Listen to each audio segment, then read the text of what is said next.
बाबा रामदेव ने कोरोना की दवाई निकालकर कोई क्राइम कर दिया, पर जो रिएक्शंस आ रहे हैं उनसे तो ऐसा ही लग रहा है। दोस्तों में बाबा रामदेव एक ऐसी दवा कोरोनिल लॉन्च करते हैं जिसका वो दावा करते हैं कि ये कोरोना को 7 दिन में जो पॉजिटिव पेशेंट है उनको नेगेटिव कर सकती है। कोरोना की दवा है ये, लेकिन जैसे ही वो इसको लॉन्च करते हैं उस पर इतनी कंट्रोवर्सी, इतना क्रिटिसिज्म आ जाता है कि पूछो ही मत। इससे कुछ देर पहले जब बाबा ने यह कहा था कि मैं कोरोना की दवा लॉन्च करने वाला हूँ, तब तो सब लोग बहुत खुश थे, पर एकदम से जैसी दवा लॉन्च हुई तब सब लोगों को क्या हो गया। मुझे मालूम है कि गवर्नमेंट के कुछ नॉर्म्स होते हैं, लेकिन ट्राई करने में क्या हर्ज है। ये लोगों के लिए उम्मीद की किरण है। दोस्तों आप देखिए, दिल्ली मुंबई के हॉस्पिटल्स में जाके देखिए, वहाँ पर कितनी हौच पौच है, वहाँ पर लोग मर रहे हैं, तो उन लोगों के लिए तो उम्मीद की किरण है। और आप लोग उसको भी इतना क्रिटिसाइज करके, स्पेशली बिना ट्राई करे उसको इतना क्रिटिसाइज करके दबा रहे हैं। अमेरिका को जब हाइड्रोक्सीक्लोरोक्विन में उम्मीद की किरण दिखी थी, उन्होंने फौरन भारत से हाइड्रोक्सीक्लोरोक्विन मंगा ली। जब हमने भी HCQ और प्लाज्मा थेरेपी का ट्रायल कर दिया, तो इसके ट्राई करने में क्या हर्ज है। दोस्तों प्रॉब्लम ये है ना कि इसको एक इंडियन ने बना दिया।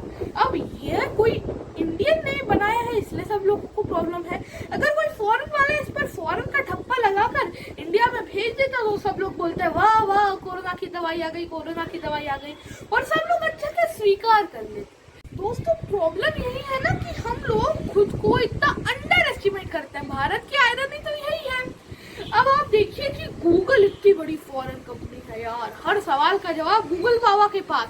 गूगल का CEO कौन है? CEO कौन होता है? जो एक किसी भी कंपनी का हेड होता है।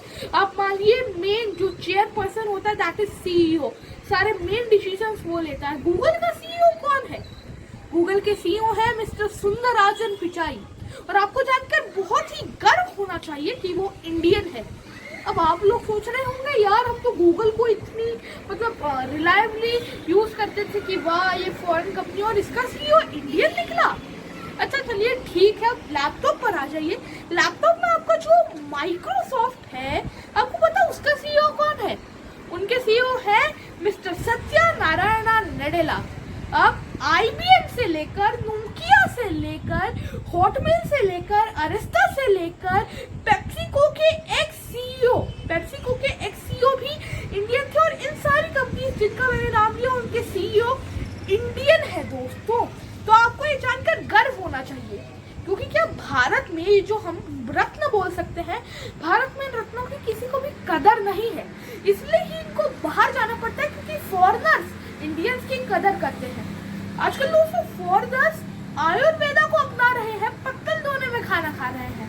अब अगर ये कोई भारत में करता तो बोलते हैं क्या गाँव का है, पत्तल धोने में खाना खा रहा है। आजकल वो लोग टर्मरिक मिल्क, है ना, टर्मरिक मिल्क, उसका पेटेंट करवा लिया है फॉरेनर्स ने। और हमारी माँ तो हमें कितने सालों से हल्दी का दूध दे रही है, हम लोग यह समझकर पीते हैं कि वो एंटीसेप्टिक है। तो दोस्तों आप देखिए हमारे आयुर्वेदा में कितनी पावर है। प्रॉब्लम एक ये भी उठ रही है, लोगों को जलन हो रही है कि यार एलोपैथ जब इतने बड़े बड़े डॉक्टर्स नहीं निकाल पाए, तो एक आयुर्वेदिक संत ने कैसे निकाल ली। तो दोस्तों आयुर्वेदा में बहुत पावर है। आयुर्वेद आप मानिए भारत का एक उपवेद है। उपवेदों को वेदों से कम मत समझिए, वो एक बड़ा सा ग्रंथ है भारत के लिए। और आयुर्वेद मीन्स जो भी प्रकृति से हमें औषधियाँ मिलती हैं।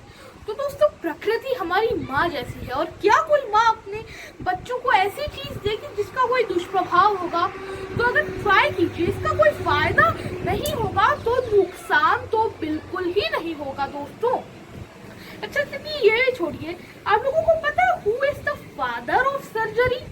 सर्जरी जो हम लोग करते हैं, who is the father of surgery? The father of surgery is Sushruta ji, Maharshi Sushruta.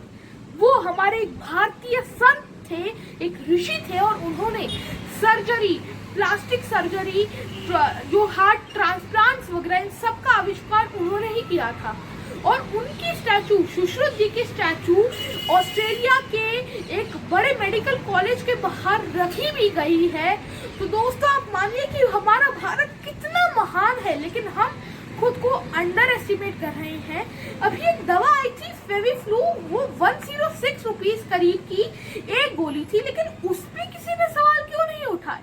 एक आयुर्वेदिक दवा पर क्यों सबने सवाल उठाए।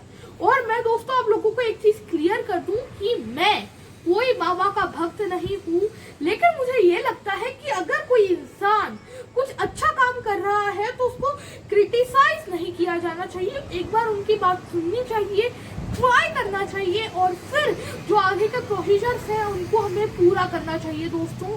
तो भारत में हमें उसको एक बार ट्राई तो कीजिए दोस्तों। मैं बोल रहा हूँ फिर से कि एक बार ट्राई करने में हमें कोई हर्ज नहीं है, क्योंकि हमें अपनी लाइफ ये वापस ला सकती है। अब हम बच्चों में पूछिए हमें कैसा लग रहा है इतने दिनों से चार दीवारी में रहकर, कैसा लग रहा है हमें। आप सबको भी पता होगा, हम बच्चों को तो कितना मन करता है स्कूल जाने का, बाहर दोस्तों के साथ खेलने का, और एकदम से ही आप किसी आजाद पंछी को एक पिंजरे में बंद कर देंगे, कैसा लगेगा।